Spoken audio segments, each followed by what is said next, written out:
Hi hello నమస్తే welcome back to our channel tech vlogs Telugu. Friends, ఈరోజు మన video పై KYC update గురించి.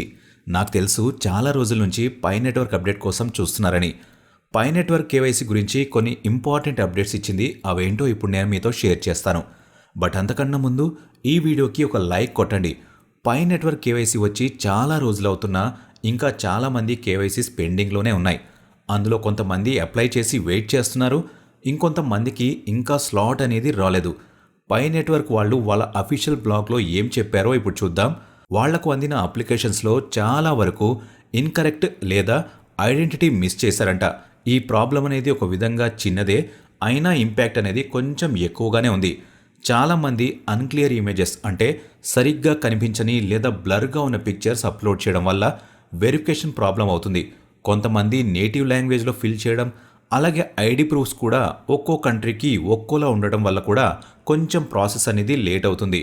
అలాగే కొన్ని పెండింగ్లో లేదా రిజెక్ట్ కూడా చేయడం జరుగుతుంది. సో ఇలా చాలా రకాల ఇష్యూస్ వల్ల కేవైసీ ప్రాసెస్ అనేది లేట్ అవుతుంది. వాళ్లకు మొత్తంగా 1.5 మిలియన్ అప్లికేషన్స్ వచ్చాయి. అందులో మొదట 2 లక్షల పైనియర్స్వి కేవైసీ కంప్లీట్ చేశారు. మిగతా వాళ్ళవి మళ్ళీ లాస్ట్ డిసెంబర్లో స్టార్ట్ చేశారు. అందులో 5,32,000 మంది కేవైసీ కంప్లీట్ చేశారు.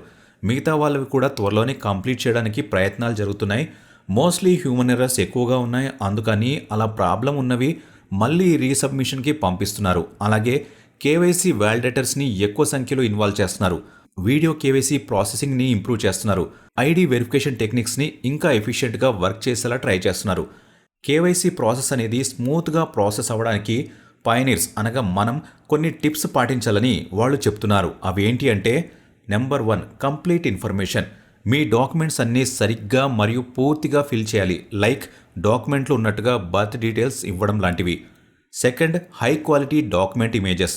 క్లియర్గా బ్లర్గా లేని ఎటువంటి వాటర్ మార్క్ లేని ఇమేజెస్ మాత్రమే సబ్మిట్ చేయాలి.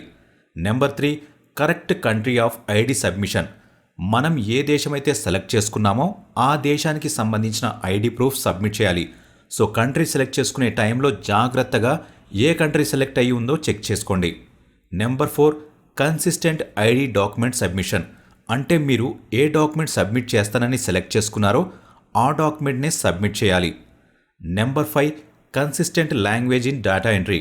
అంటే మీ ఐడి ప్రూఫ్లో ఎగ్జాక్ట్గా ఏ లాంగ్వేజ్లో ఉందో అదే ఎంటర్ చేయండి. ఒకవేళ మీ నేమ్ నేటివ్ లాంగ్వేజ్లో ఉంటే నేటివ్ లాంగ్వేజ్లోనే ఫిల్ చేయండి. సో ఇప్పటి వరకు కేవైసీ సబ్మిట్ చేసుకుని ఇంకా అప్రూవల్ రాకపోతే డోంట్ వరీ, త్వరలోనే వస్తుంది. అలాగే కేవైసీ సబ్మిట్ చేయని వారికి కూడా స్లాట్ అనేది వస్తుంది. సో స్లాట్ వచ్చి కేవైసీ ఎలా చేసుకోవాలో తెలియకపోతే దానికి సంబంధించిన ట్యుటోరియల్ వీడియో లింక్ డిస్క్రిప్షన్లో ఇచ్చాను, చెక్ చేయండి. సో ఇది ఇవాల్టి వీడియో. ఈ వీడియో మీకు నచ్చినట్లయితే లైక్ చేయండి. అలాగే మన ఛానల్ని ఇంకా సబ్స్క్రైబ్ చేసుకోకుండా చూస్తున్నట్లయితే సబ్స్క్రైబ్ చేసుకుని పక్కనే ఉన్న బెల్ ఐకాన్ని ప్రెస్ చేయండి. సో మరొక మంచి ఇంట్రెస్టింగ్ వీడియోతోటి మళ్ళీ మీ ముందుకు వస్తాను. Until then take care, bye bye, జై హింద్.